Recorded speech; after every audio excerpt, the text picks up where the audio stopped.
নমস্কাৰ বিয়লি হেডলাইন্সলৈ স্বাগতম ষ্টুডিঅ'ত মই পাপৰি প্ৰথমটো খবৰ গুৰুত্বপূৰ্ণ খবৰ যে ৰাজ্যত 1 জানুৱাৰীৰ পৰা খুলিব সকলো বিদ্যালয় নতুনকৈ লকডাউন হোৱাৰ কোনো সম্ভাৱনা নাই সংবাদ মেলত এই কথা ঘোষণা কৰিলে মন্ত্ৰী ডক্টৰ হিমন্ত বিশ্ব শৰ্মাই 50 জনৰ অধিক লোক একে ঠাইতে সমবেত হ'ব নোৱাৰিব প্ৰেক্ষাগৃহত 50% লোক সমবেত হোৱাৰ অনুমতি 10 জানুৱাৰীলৈকে বাহাল থাকিব এই নিৰ্দেশনা কৰোনাৰ নতুন প্ৰাদুৰ্ভাৱৰ বাবে কঠোৰ হৈ পৰিছে চৰকাৰ ব্ৰিটেইনত ধৰা পৰিছে কোভিডৰ নতুন ভাইৰাছ ব্ৰিটেইনৰ পৰা অহা এজনৰ দেহত কোভিডৰ নতুন মিউটেন্ট ব্ৰিটেইনৰ ভাইৰাছ আহি অসম পালেহি কোভিড ধৰা পৰা লোকজনৰ চিকিৎসা বৰ্তমান চলি আছে পৰীক্ষাৰ বাবে প্ৰেৰণ কৰা হৈছে লোকজনৰ নমুনা পুনৰবাৰ জনাইছো ৰাজ্যত 1 জানুৱাৰীৰ পৰা বিদ্যালয়সমূহ খুলিব নতুনকৈ লকডাউন হোৱাৰ কোনো সম্ভাৱনা নাই সংবাদ মেলত ঘোষণা মন্ত্ৰী ডক্টৰ হিমন্ত বিশ্ব শৰ্মাৰ 50 জনৰ অধিক লোক সমবেত হ'ব নোৱাৰিব কোনো অনুষ্ঠানত প্ৰেক্ষাগৃহত 50% লোক সমবেত হোৱাৰ অনুমতি 10 জানুৱাৰীলৈ বাহাল থাকিব নিৰ্দেশনা কৰোনাৰ নতুন প্ৰাদুৰ্ভাৱৰ বাবে কঠোৰ হৈ পৰিছে চৰকাৰ ব্ৰিটেইনত ধৰা পৰিছে কোভিডৰ নতুন ভাইৰাছ ব্ৰিটেইনৰ পৰা অহা এজন লোকৰ দেহত কোভিডৰ নতুন মিউটেন্ট ব্ৰিটেইনৰ ভাইৰাছ আহি অসম পালেহি আৰু কোভিড ধৰা পৰা লোকজনৰ বৰ্তমান চিকিৎসা চলি আছে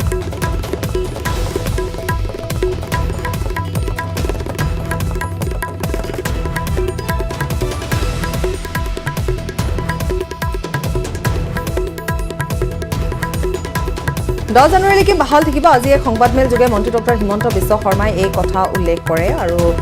ইতিমধ্যে আমি কৈছোঁ যে যিকেইটা কথা উল্লেখ কৰিছে তাৰ ভিতৰত হৈছে বিশেষভাৱে কোভিড-19 প্ৰসংগ কাৰণ লণ্ডনৰ পৰা যেহেতু অসম পালেহি কোভিড-19 ভাইৰাছ কাৰণ ইতিমধ্যে আমি কৈছোঁ যে ব্ৰিটেইনত লকডাউন দিয়া হৈছে গতিকে এটা সাৱধানতা অৱলম্বন কৰাটো প্ৰয়োজনীয়তা আহি পৰিছে ৰাজ্যটো আৰু ইতিমধ্যে আমি কৈছোঁ যে লণ্ডনৰ পৰা এগৰাকী লোক যেহেতু আহিছে আৰু তেওঁৰ শৰীৰত কোভিড পজিটিভ পোৱা গৈছে বৰ্তমান তেওঁ চিকিৎসাধীন অৱস্থাত আছে আৰু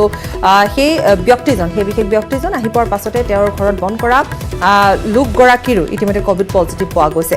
গতিকে এই ক্ষেত্ৰত চৰকাৰে কিছু সাৱধানতা অৱলম্বন কৰাৰ কথা দোহাৰিছে লগতে নতুন নিৰ্দেশনা কোনো ধৰণৰ বৰ্তমানলৈকে নাই যদিও বা 50% লোক সমবেত হোৱাৰ কথা কৈছে একোটা প্ৰেক্ষাগৃহত কিন্তু একোটা অনুষ্ঠানত 50 জনতকৈ অধিক লোক সমবেত হ'ব নোৱাৰিব এই কথা মন্ত্ৰী ডক্টৰ হিমন্ত বিশ্ব শৰ্মাই উল্লেখ কৰে আৰু লগতে কৈছে যে 10 জানুৱাৰীলৈ যেহেতু এই নিৰ্দেশনা বাহাল থাকিব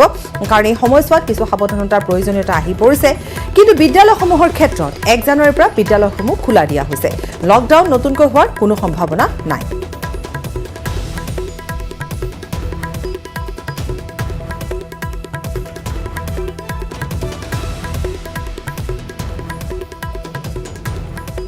সংবাদ মেলত মন্ত্ৰী ডক্টৰ হিমন্ত বিশ্ব শৰ্মাই ঘোষণা কৰা কথাখিনি আমি আগবঢ়াম কিন্তু তাৰ পূৰ্বে পুনৰ কৈছোঁ যে যিহেতু আজিৰ দিনটোত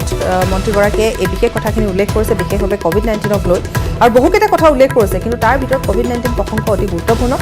কাৰণ নতুন নিৰ্দেশনা বুলিবলৈ নহয় কিন্তু এক নিৰ্দেশনা দিয়া হৈছে তাৰ ভিতৰত আছে যে 50% লোক প্ৰেক্ষাগৃহত সমবেত হ'ব পাৰিব একোটা অনুষ্ঠানত 50% লোকহে সমবেত হ'ব পাৰিব আৰু এই নিৰ্দেশনা 10 জানুৱাৰীলৈকে দিয়া হৈছে কাৰণ ইতিমধ্যে দেখিবলৈ পোৱা গৈছে আমি যদি চাওঁ মহাৰাষ্ট্ৰতো আইন জাৰি কৰা হৈছে বা কৰ্ণাটকত জাৰি কৰা হৈছিল যদিও বৰ্তমান উঠাই দিয়া হৈছে কিন্তু সাৱধানতা বা সতৰ্কতাৰ কথা পুনৰ এবাৰ আহি পৰিছে গতিকে সকলোৱে পূৰ্বৰ দৰে যেনেধৰণে কোভিড প্ৰট'কল মানি চলিব লাগে যেনেধৰণে সামাজিক দূৰত্ব সামাজিক ব্যৱধান মানি চলিব লাগে মাস্ক পৰিধান কৰা হাত ধোৱাই সকলোবোৰ মানি চলি থাকিব লাগে বুলি ইতিমধ্যে কোৱা হৈছে তাৰ ভিতৰত যেহেতু ব্ৰিটেইনত লকডাউন হৈছে কিন্তু ব্ৰিটেইনৰ পৰা অহা এগৰাকী ব্যক্তি বৰ্তমান অসম পাইছেহি যোৰহাটত আহিছে গতিকে তেওঁৰ শৰীৰত কোভিড পজিটিভ ধৰা পৰিছে আৰু সেইবাবে কিছু পৰিমাণে শংকিত যদিও বা এইগৰাকী ব্যক্তি বৰ্তমান চিকিৎসাধীন অৱস্থাত আছে জানিব পৰা অনুসৰি JMCH অৰ্থাৎ যোৰহাট মেডিকেল কলেজ হাস্পাতালত তেওঁ চিকিৎসাধীন অৱস্থাত আছে আৰু সেইগৰাকী ব্যক্তিৰ সংস্পৰ্শলৈ অহা লোকসকলক আছুতীয়াকৈ ৰখা হৈছে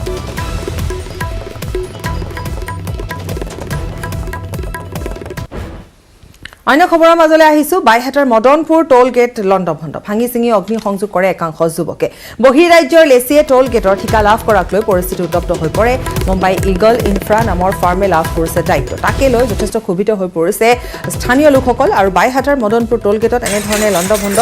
কৰিছে গ্লাছ ভাঙিছে অগ্নি সংযোগ কৰিছে যথেষ্ট এক উত্তপ্ত পৰিস্থিতিৰ সেই সময়ছোৱাত উদ্ভৱ হৈছে একাংশ যুৱকে এই কাৰ্য সংঘটিত কৰিছে কাৰণ যুৱকসকলৰ এটাই কথা যে টোল গেটৰ ঠিকা বহিৰাজ্যৰ লেচিয়ে লাভ কৰিছে গতিকে তাৰ বাবে উত্তপ্ত পৰিস্থিতিৰ সৃষ্টি হৈছে অগ্নি সংযোগ কৰিছে বৰ্তমান শেহতীয়া খবৰ অনুসৰি সকলো বৰ্তমান স্বাভাৱিক হৈ পৰিছে যিহেতু যাতায়াত ব্যৱস্থা তাত স্তব্ধ হৈ পৰা নাছিল কিন্তু এক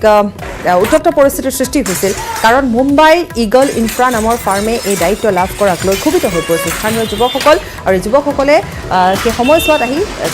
উত্তপ্ত পৰিস্থিতিৰ সৃষ্টি কৰে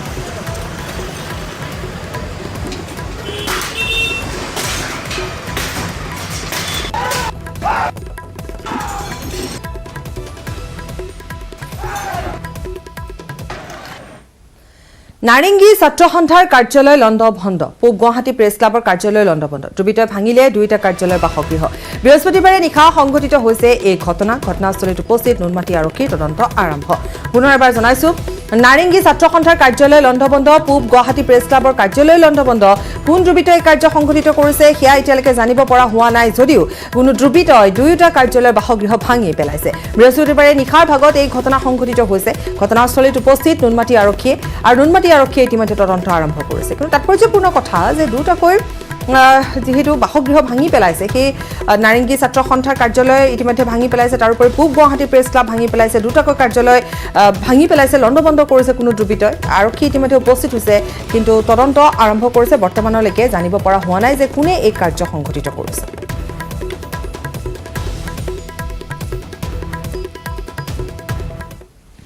কাইলৈ সামৰণি পৰিব বিএছএফ আৰু বিজেপিৰ সমন্বয় সন্মিলন গুৱাহাটীত অনুষ্ঠিত সমন্বয় সন্মিলনত যৌথ সংবাদমেল সম্বোধন কৰে বিএছএফ আৰু বিজেপিৰ সঞ্চালক প্ৰধানে ৰাণীৰ বিএছএফৰ মুখ্য কাৰ্যালয়ত যৌথ সংবাদমেল সম্বোধন কৰে দুই দেশৰ সীমা সুৰক্ষা দলে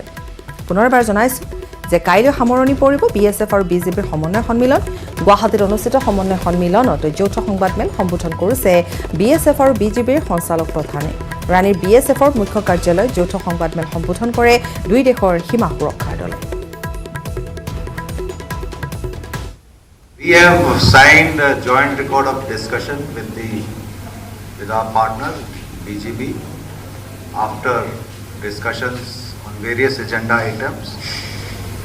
We had discussed mainly about the smuggling activities, how to contain them. Second issue was the killings on the border. Actually, when the smuggling activities take place and when you try to stop the smugglers, there is a scuffle and attack on the forces. Retaliation, they fire, and at times some people get killed. So this issue is also a concern for both the border forces. So we discussed on that also. Then we discussed about the coordinated border patrols, not only during the day but also during the night time, to stop the illegal activities. We discussed about the confidence building measures between both the forces all along the border. Breaking news বঙাইগাঁৱত সন্ধানহীন শিশুৰ মৃতদেহ উদ্ধাৰ মাকৈ খেতিত উদ্ধাৰ 9 বছৰীয়া শিশুৰ মৃতদেহ সোমবাৰৰ পৰা নিৰুদ্দেশ হৈ আছিল শিশুটি মৃত শিশুটি নাম্বাৰপাৰাৰ ইমামুল হক সন্ধানহীন শিশুৰ মৃতদেহ উদ্ধাৰক লৈ চাঞ্চল্যৰ সৃষ্টি হৈছে শিশুটিক দুৰ্বৃত্তই হত্যা কৰা সন্দেহ প্ৰকাশ কৰিছে পৰিয়ালে ককিলা আৰক্ষীয়ে তদন্ত আৰম্ভ কৰিছে হত্যাকাৰীক গ্ৰেপ্তাৰ কৰি শাস্তি প্ৰদানৰ দাবী জনাইছে ৰাইজে এক শোকাবহ ঘটনা সংঘটিত হৈছে বঙাইগাঁৱত সন্ধানহীন শিশুৰ মৃতদেহ উদ্ধাৰ হোৱাৰ ঘটনাই চাঞ্চল্যৰ সৃষ্টি কৰিছে মাকৈ খেতিত উদ্ধাৰ হৈছে 9 বছৰীয়া শিশুৰ মৃতদেহ সোমবাৰৰ পৰা শিশুটি নিৰুদ্দেশ হৈ আছিল মৃত শিশুটি নাম্বাৰপাৰাৰ ইমামুল হক বুলি জানিব পৰা গৈছে সন্ধানহীন শিশুৰ মৃতদেহ উদ্ধাৰক লৈ চাঞ্চল্যৰ সৃষ্টি হৈছে শিশুটিক কোনো দুৰ্বৃত্তই হত্যা কৰা সন্দেহ পৰিয়ালৰ লোকে সন্দেহ প্ৰকাশ কৰিছে ককিলা আৰক্ষীয়ে আৰম্ভ কৰিছে ঘটনাৰ তদন্ত হত্যাকাৰীক গ্ৰেপ্তাৰ কৰি শাস্তি প্ৰদানৰ দাবী জনাইছে ৰাইজে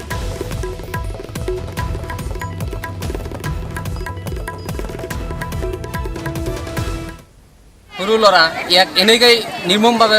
অত্যাচাৰ কৰি হত্যা কৰিছে অতি সোনকালে প্ৰশাসনে ইয়াৰ উচিত তদন্ত কৰি দুজন দোষী তাক উচিত বিচাৰ কৰিব লাগে দেশৰ কৃষকক সম্বন্ধি ভাষণ দেশৰ প্ৰধানমন্ত্ৰী নৰেন্দ্ৰ মোদী দেশৰ 9 কোটি কৃষক পৰিয়ালক সম্বোধন কৰে প্ৰধানমন্ত্ৰীগৰাকীয়ে এই ভাৰ্চুৱেল সম্বোধনত কেইবাখনো ৰাজ্যৰ কৃষকৰ সৈতে মত বিনিময় কৰিছে প্ৰধানমন্ত্ৰীগৰাকীয়ে দেশৰ 19,000 ঠাইৰ পৰা ভিডিঅ' কনফাৰেন্সিঙৰ জৰিয়তে সংযোজিত হৈছে দেশৰ কৃষকসকল নতুন কৃষি আইনক লৈ প্ৰতিবাদ অব্যাহত থকাৰ সময়ত প্ৰধানমন্ত্ৰী মোদীৰ এই ভাষণে তাৎপৰ্য বহন কৰিছে কিন্তু তাৰ মাজতে বহুকেইটা গুৰুত্বপূৰ্ণ কথা ইতিমধ্যে প্ৰধানমন্ত্ৰীগৰাকীয়ে উল্লেখ কৰিছে কিষাণ সন্মান নিধিৰ দ্বিতীয় কিস্তি মুকলি বুটাম টিপি দ্বিতীয় কিস্তি মুকলি কৰে মোদীয়ে দ্বিতীয় কিস্তিৰ 18,000 কোটি টকা মুকলি কৰা হৈছে প্ৰধানমন্ত্ৰীগৰাকীয়ে বহুকেইটা কথা ইতিমধ্যে উল্লেখ কৰিছে বহুকেইটা কৃষকক উদ্দেশ্যি বহুখিনি তথ্য তেওঁ ইতিমধ্যে জনাইছে এই ভিডিঅ' কনফাৰেন্সিঙৰ যোগেদি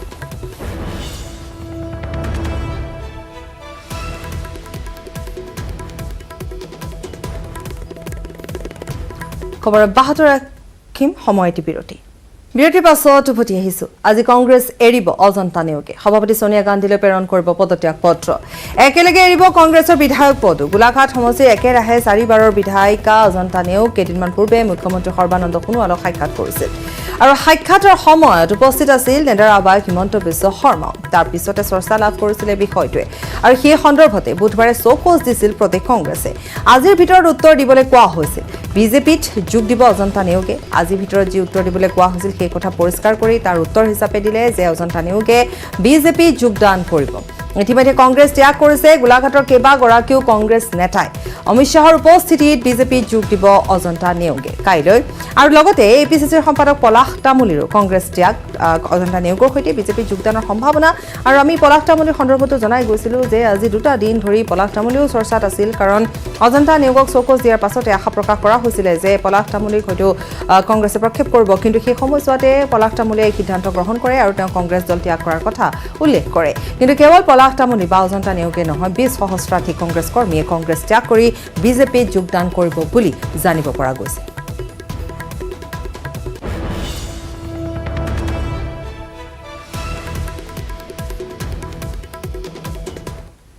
কাছাৰত বজৰং দলে হিন্দু লোকক বৰদিন পালন কৰিবলৈ বাধা দিয়াৰ মাজতে ৰামকৃষ্ণ মিছনত পালন কৰা হ'ল বৰদিন পৰম্পৰা ৰক্ষা কৰি প্ৰতি বছৰৰ দৰে মাতৃ মেৰী আৰু প্ৰভু যীশুক উপাসনা কৰা হয় কেক মিঠাই চকলেট আদিৰে বৰদিন পালন কৰা ৰামকৃষ্ণ মিছনত উদযাপন কৰা সকলো উৎসৱৰ ভিতৰত ক্ৰিছমাছ অন্যতম এক উৎসৱ বুলি মন্তব্য কৰে ৰামকৃষ্ণ মিছনৰ গান্ধী চান্দজী মহাৰাজে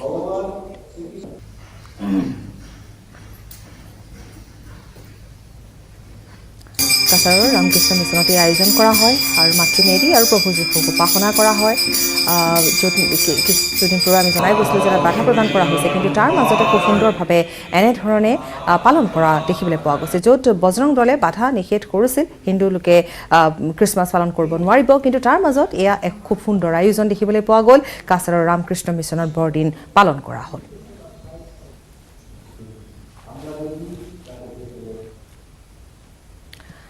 শোণিতপুৰৰ চাৰিদুৱাৰত অবৈধভাৱে শিল কঢ়িওৱা বাহন জব্দ কৰা হৈছে বন বিভাগক ৰাজহ ফাঁকি দি অবৈধভাৱে ক্ৰেচাৰৰ পৰা শিল কঢ়িয়াই অনা 3খন বাহন জব্দ কৰিছে বন বিভাগে চাৰিদুৱাৰৰ পৰা তেজপুৰ অভিমুখে শিল ভৰ্তি কৰি গৈ থকা অৱস্থাত বন সুৰক্ষা বাহিনী আৰু চাৰিদুৱাৰ বনাঞ্চলিক কাৰ্যালয়ৰ বন কৰ্মীসকলে অভিযান চলাই জব্দ কৰে 2খন ডাম্পাৰ আৰু এখন ট্ৰেক্টৰ অভিযানকাৰী দলটোৱে সন্দেহৰ ভিত্তিত গাড়ী 3খন ৰখাই যাৱতীয় নথিপত্ৰ পৰীক্ষা কৰাৰ পিছত শিল কঢ়িয়াই অনাৰ কোনো নথিপত্ৰ নোপোৱাত গাড়ী কেইখন জব্দ কৰি বন বিভাগৰ কাৰ্যালয়লৈ লৈ যায়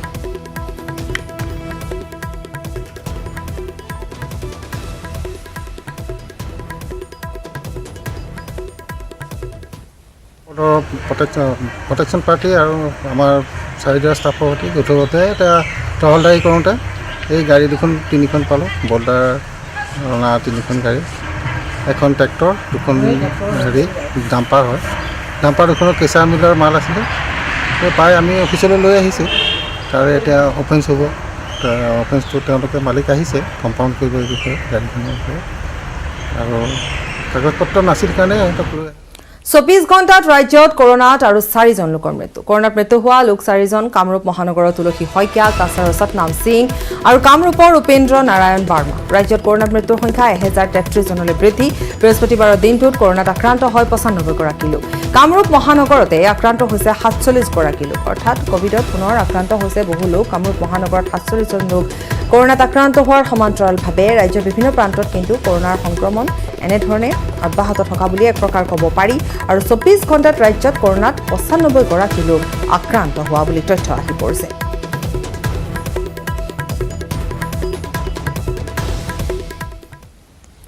আৰু ইফালে কৰ্ণাটকত নৈশ সান্ধ্য আইন প্ৰত্যাহাৰ কৰা হৈছে কৰ্ণাটক চৰকাৰে ললে এই সিদ্ধান্ত নৈশ সান্ধ্য আইনক লৈ অনুষ্ঠিত হৈছিল এখন কেবিনেট বৈঠক আৰু এই বৈঠকত মুখ্যমন্ত্ৰীসহ কেইবাজনো মন্ত্ৰী উপস্থিত আছিল বৃহস্পতিবাৰৰ এই বৈঠকতে কৰ্ণাটক মুখ্যমন্ত্ৰী VS য়েডিয়ুৰাপ্পাই ঘোষণা কৰে এই কথা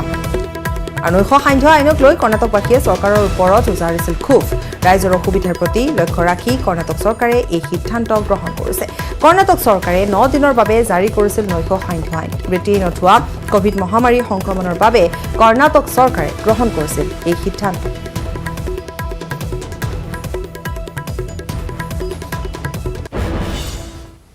খবৰ অব্যাহত ৰাখিম পুনৰ এটি বিৰতি।